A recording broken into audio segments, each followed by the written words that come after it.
પૂર્વ મુખ્યમંત્રી શંકરસિંહ વાઘેલાએ આજે વડોદરામાં ભાષણ આપ્યું અને આ ભાષણ લોકોને વિચારતા કરી મૂકે એ પ્રકારનું છે.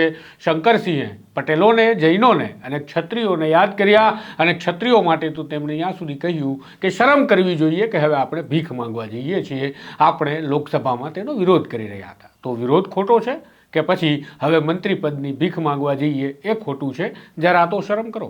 જૈનોને અહિંસા યાદ કરાવી અને ગાયના કતલની વાતો કરી તો શંકરસિંહે પટેલોને પણ અમરેલીમાં પાયલ ગોટી મામલે નિવેદન આપતા કહ્યું કે આ પ્રકારની ઘટનાઓ થાય છે છતાં ભાજપમાં બેઠેલા લોકો ચૂપ કેમ હશે?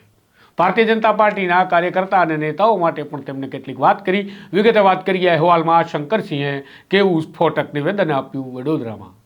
વૈષ્ણવજન તો તેને કહીએ જે પીડ પરાઈ જાનાને રે. નમસ્કાર, હું છું આપની સાથે તુષાર બસિયા. નવજીવન ન્યૂઝમાં આપનું સ્વાગત છે. વડોદરા ખાતે આજે પ્રજાશક્તિ ડેમોક્રેટિક પાર્ટીના નવા કાર્યાલયના ઉદ્ઘાટન પ્રસંગે શંકરસિંહ વાઘેલા પહોંચ્યા હતા અને મંચ પરથી શંકરસિંહ વાઘેલાએ જ્યારે ભાષણની શરૂઆત કરી એ શરૂઆત સામાન્ય રીતે સમજી શકાય એ પ્રકારે હતી કે તેમનું સીધા જ નિશાન પર ભારતીય જનતા પાર્ટી અને કોંગ્રેસ બંને છે. તેમણે ભારતીય જનતા પાર્ટી અને કોંગ્રેસના અનુભવોની પણ વાત કરી, પરંતુ તેમણે ભારતીય જનતા પાર્ટીના કાર્યકર્તાઓ અને નેતાઓ માટે કહ્યું કે વડોદરામાં 8 વર્ષની દીકરી સાથે જે જધન્ય અપરાધ થયો ત્યારે તમે કેમ તમારા મોં ફાડીને બોલી નહોતા શકતા? બંગાળમાં ઘટના ઘટે છે તો ગુજરાતમાં તમે કેન્ડલ માર્ચ કાઢો છો, પણ આ મામલે કેમ તમે ચૂપ હતા? કેમ આ દીકરીની ખબર સુદ્ધા પૂછવા માટે ભાજપના નેતાઓ ન ગયા? શંકરસિંહ વાઘેલાએ આડે હાથ લેતા એવું પણ કહ્યું કે આ દીકરી હોય છે, તેના પક્ષ નથી હોતા. મમતા બેનર્જીના સમયે જ્યારે ઘટના ઘટે છે તો તમે બોલો છો, આમાં ચૂપ કેમ?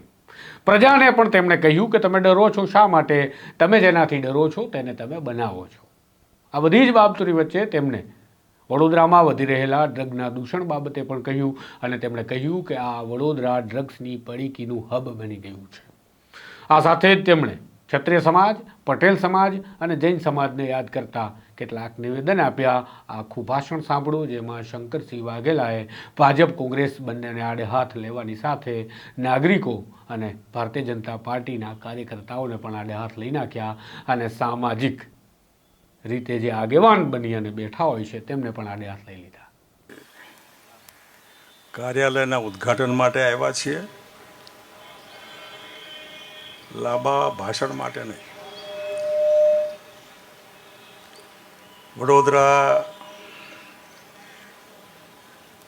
લગભગ 60 વર્ષ ઘણા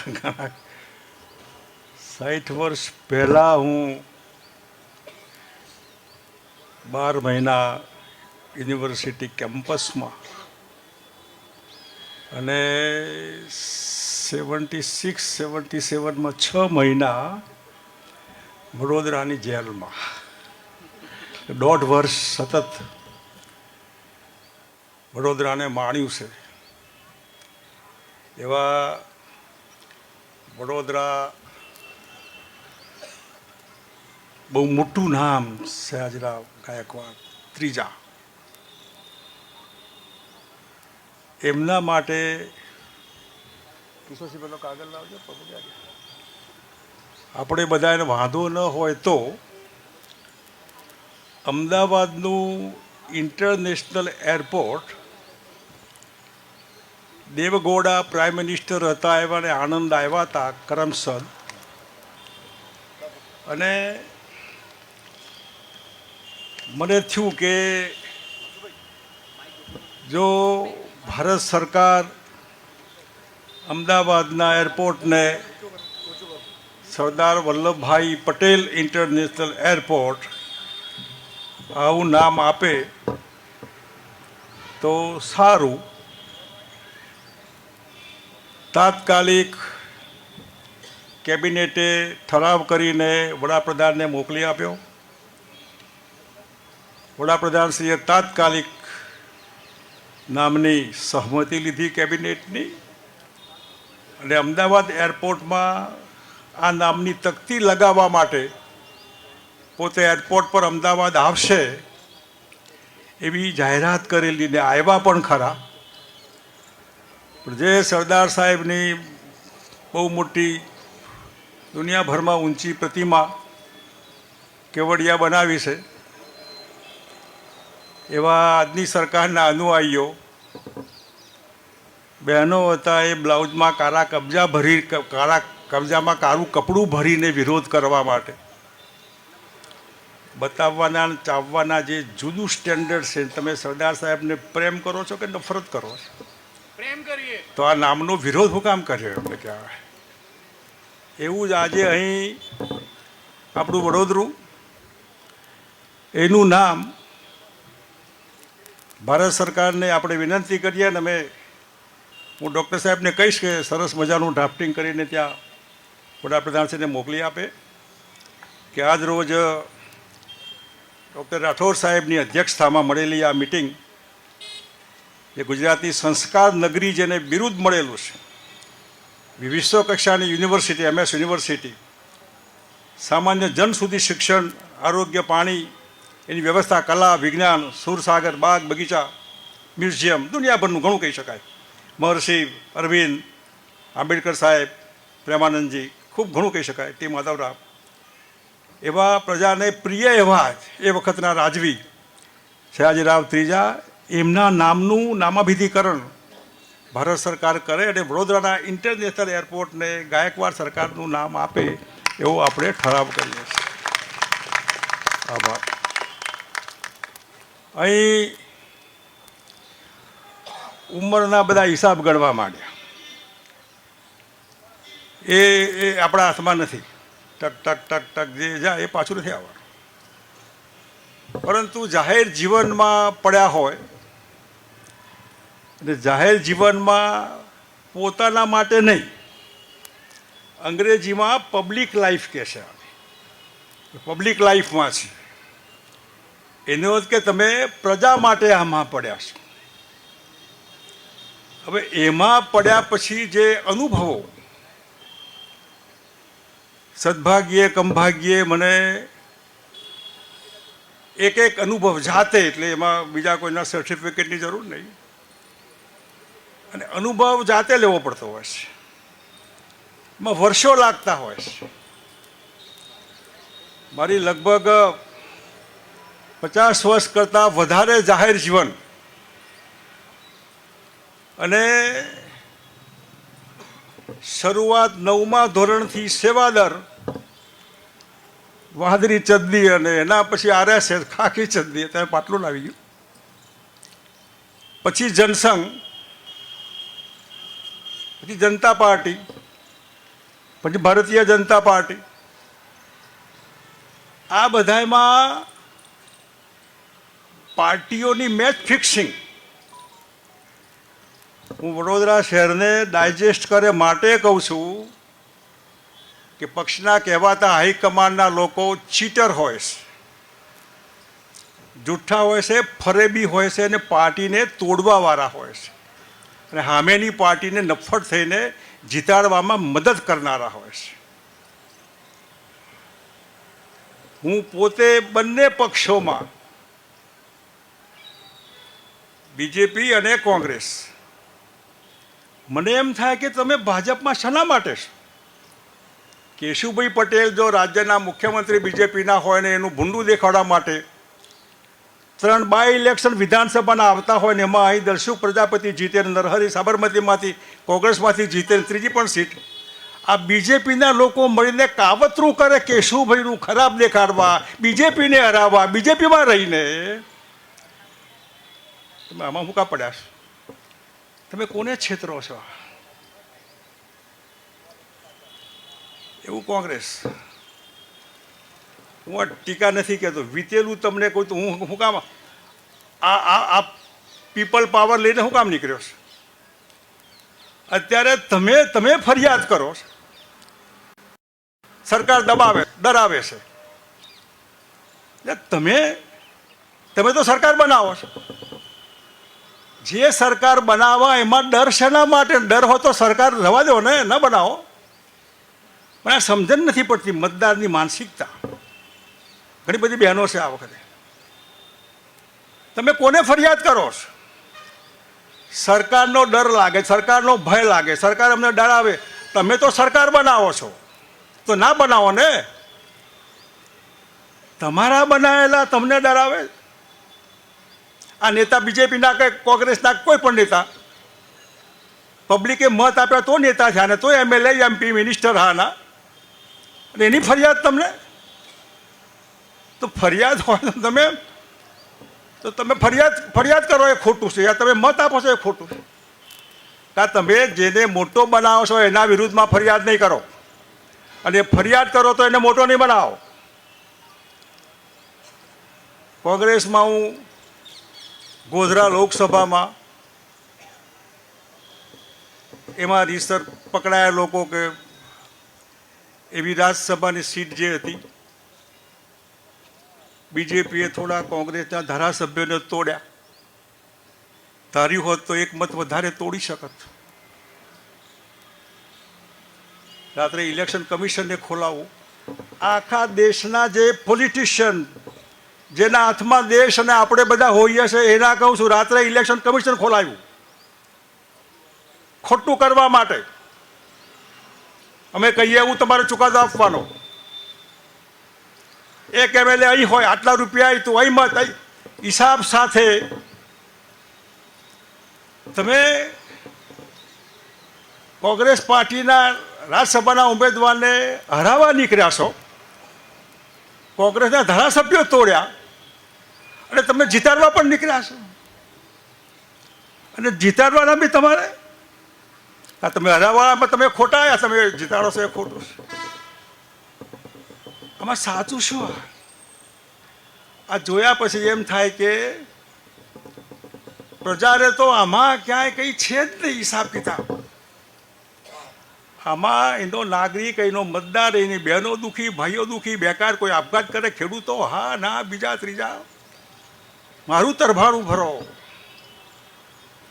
પાર્ટીનું જે થવું એ થાય. NCPનું તમે જોયું છે, એમાં પ્રફુલ્લભાઈ પટેલ ત્યાં હતા, નાખા પેલી બાજુ. એ તો ગઈકાલે તમારું અન્ડરસ્ટેન્ડિંગ હતું કે સમય આવે હવે આ કામમાં આવીશ. એવા વખતે મારી ફરિયાદ જે ફરિયાદ કરવા વાળાઓને છે કે જ્યાં જઈએ ત્યાં બાપુ મરી ગયા, કંઈક કરો તમે, આ કેમ ચાલે? તમારે ચલાવવું છે, તમારે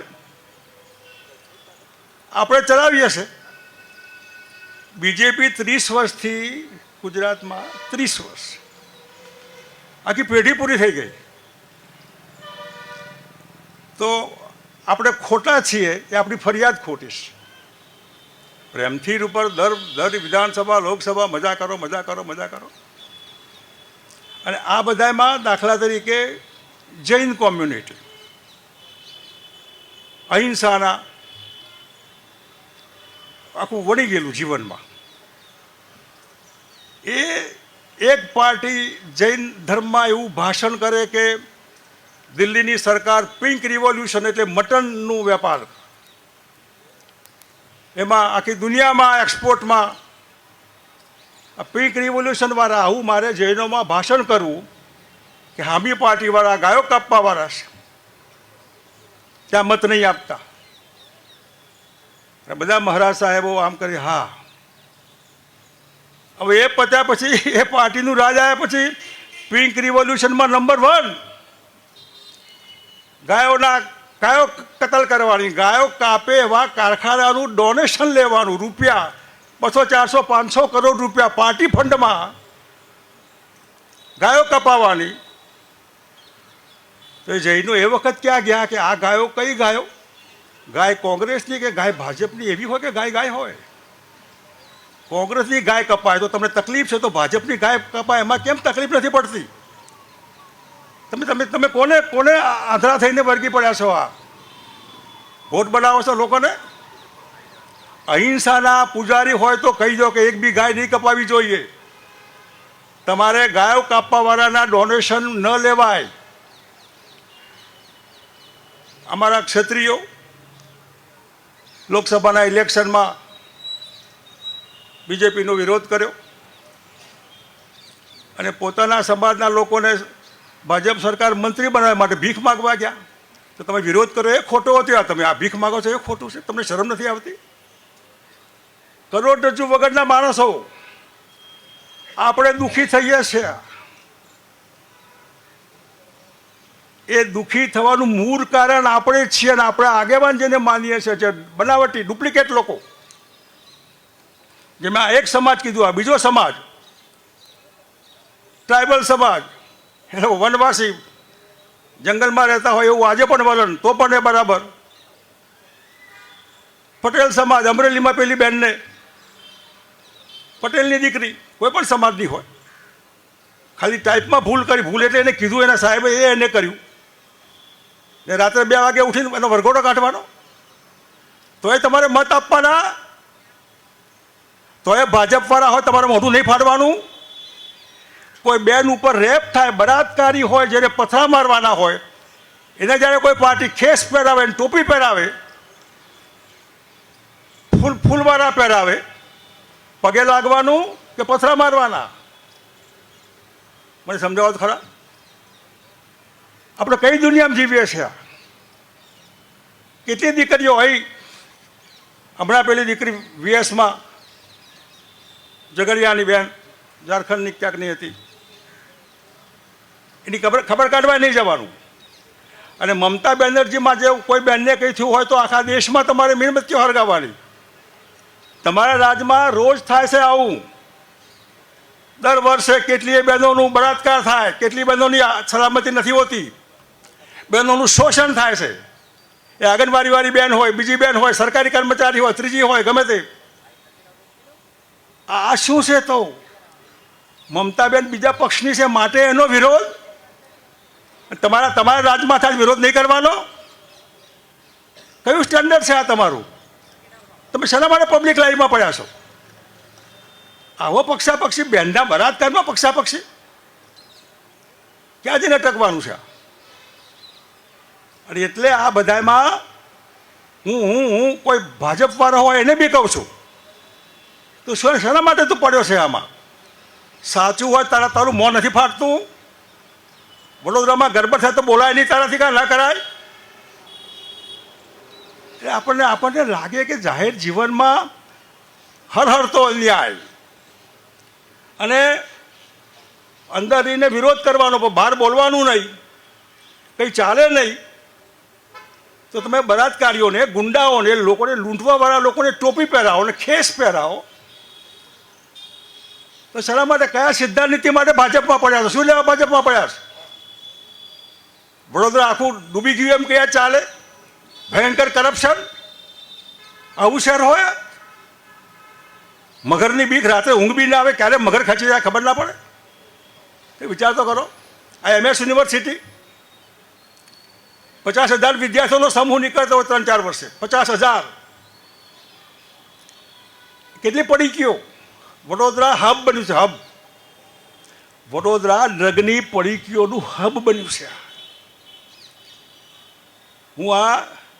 હું દારૂ નથી પીતો, કોઈ પીવે એનો વિરોધી છું. મારા ઘરમાં અમારા બનેવી કોઈ વાત, મારા ઘરમાં નહીં, બહાર.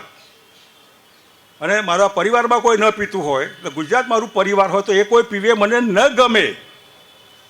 પણ હકીકત એ છે ખરી, વડોદરામાં કરોડપતિ પરિવાર, લાયસન્સ હતું પીવાનું, રાજકીય હિસાબ કિતાબ કરવા માટે ફોટા પાડવાના એમના, બેન દીકરીઓની આબરૂ કાઢવાની.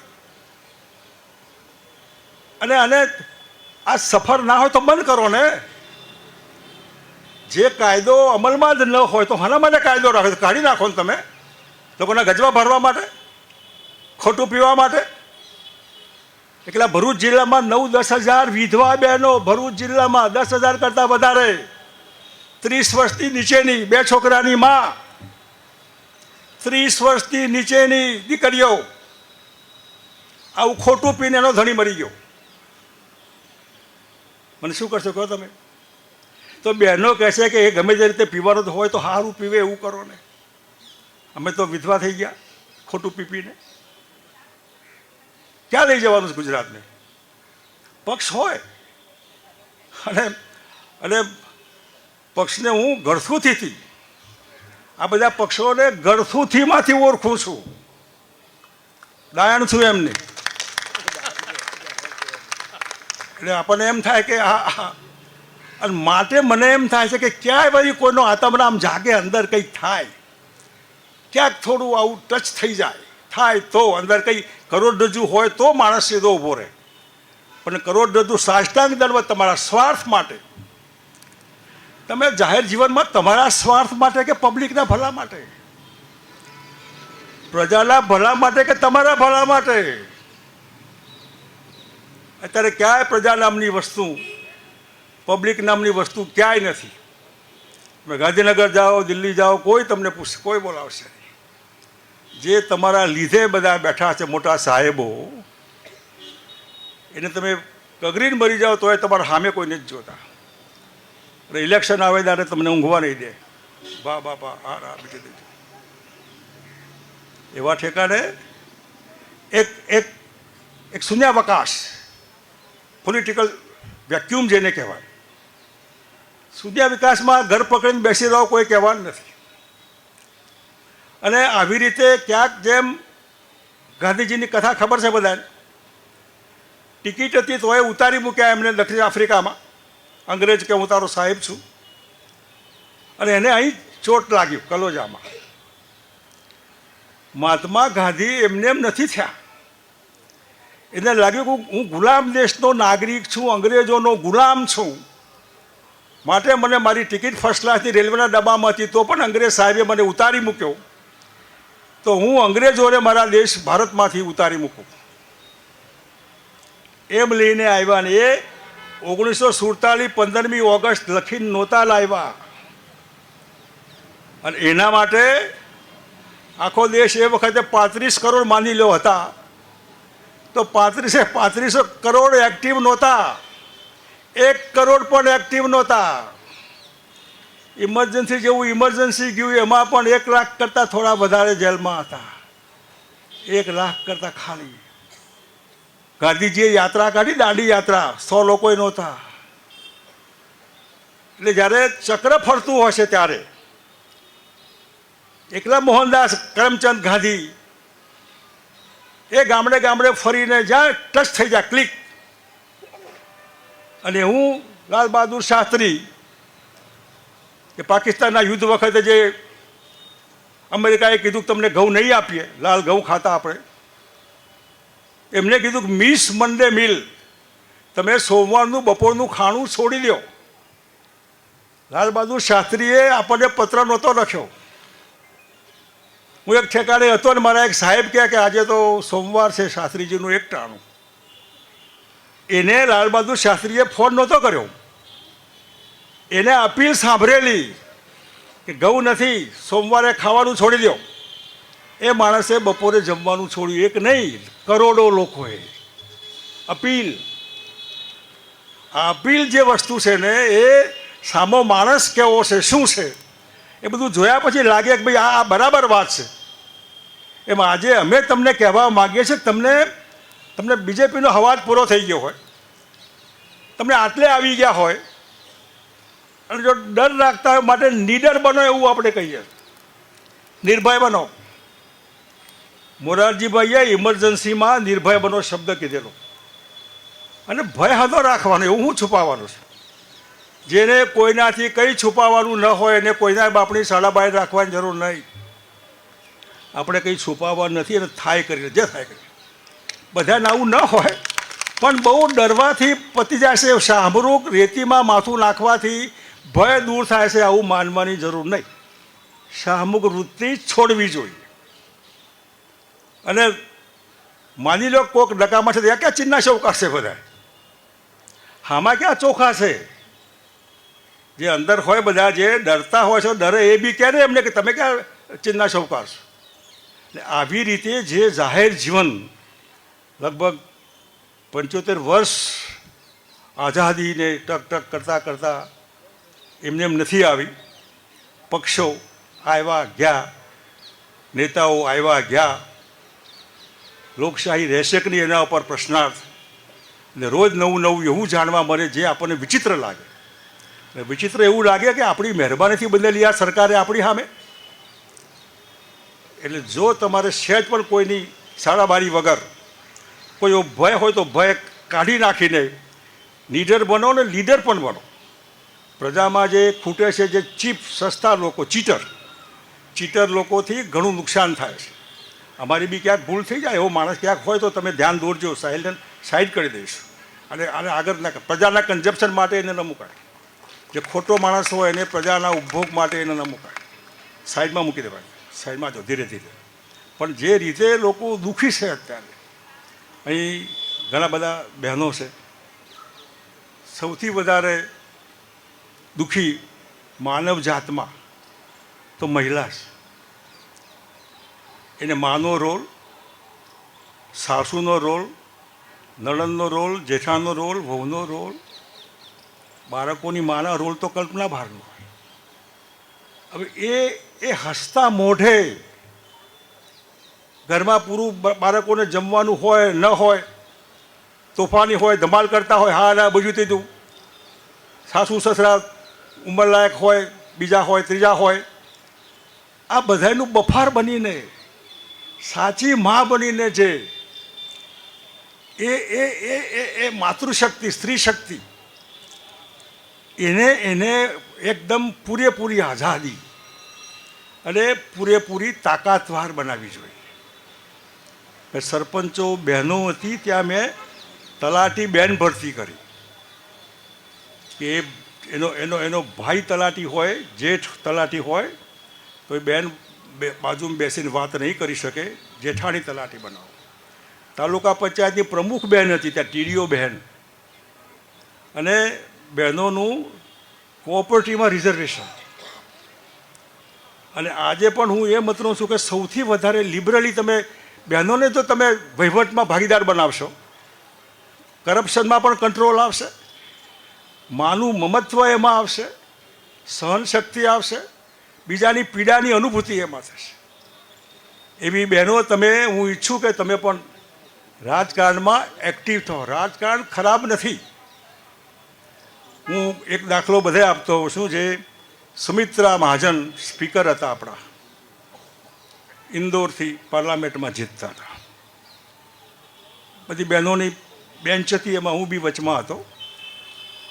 અને પાર્લામેન્ટના મેમ્બરો ભાઈઓ હોય, બહેનો હોય, આડાવડા પત્રો ખોટા સાચા આવતા હોય બોગસ નામથી.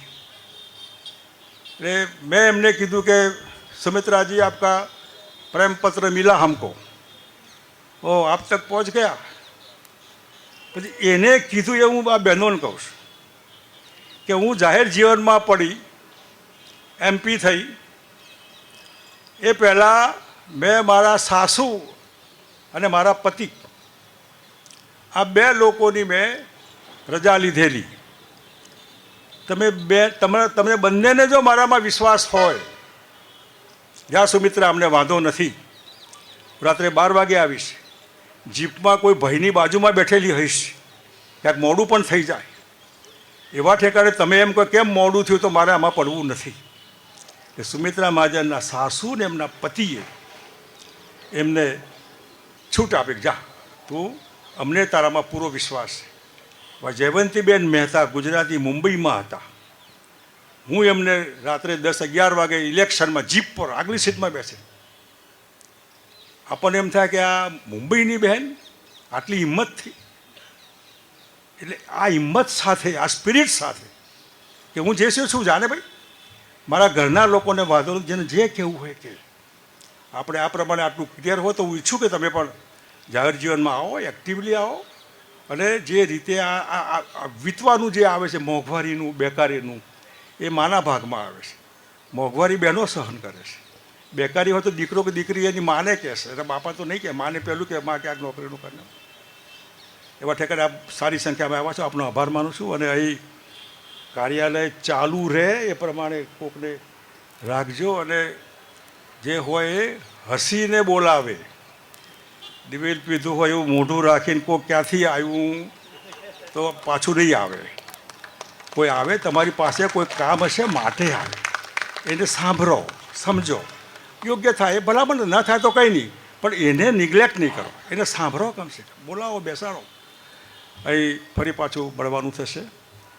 એટલે વડોદરું આપણું ઈચ્છે કે જેનું દુઃખ થાય મને હું 1.5 વર્ષ રહ્યો એ વડોદરા શોધતો હોઉં છું આવું એટલે હું ખાસ હું આંટો મારવા છું યુનિવર્સિટી કેમ્પસમાં કે આ મારું એ જ વડોદરા છે કે બદલી ગયું ઘણું બદલે સ્વાભાવિક છે પણ આજે અહીં ડૉક્ટર સાહેબે જે કાર્યાલયનું એ કર્યું અને જે ભદ્રવા ઠાકોર સાહેબ છે અહીં છોટાઉદેપુર ઠાકોર સાહેબ પધાર્યા છે બીજા મિત્રો પણ બધાએ એટલે આપણે જ્યાં એવું લાગે કે હવે આ જમ કરતું આગળ જ ચાલવાનું છે તો જ્યાં જાઓ ત્યાં પીપલ પાવર આપણો માલિક આપણો પાવર આપણા પાવરથી પીપલના પાવરથી જે બેઠેલા છે જરૂર પડે એને પાવર બતાવો ને એનો જ પાવર ભોગવવાનો આપણે જેને પાવર આપીએ છીએ દાદાગીરી એની ચાલી છે તમારી દાદાગીરી ચાલે એ શબ્દો સાથે આપ સૌનો આભાર જય હિન્દ વૈષ્ણવજન તો તેને કહીએ જે પીડ પરાઈ